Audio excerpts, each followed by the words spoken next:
5, number 5, 5 number कौन सा है? सिंगल नंबर है 5, नंबर 5।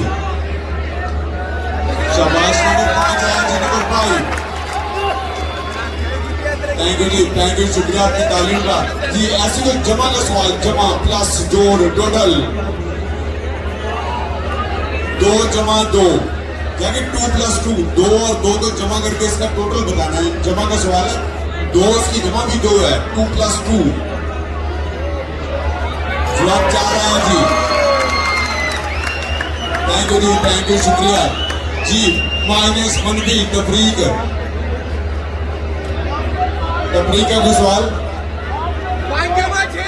10 नब्बी 2 यानी 10 में से 2 कम करने, 10 - 2। 10 में से 2 कम कर दे जाए तो बाकी क्या बचेगा?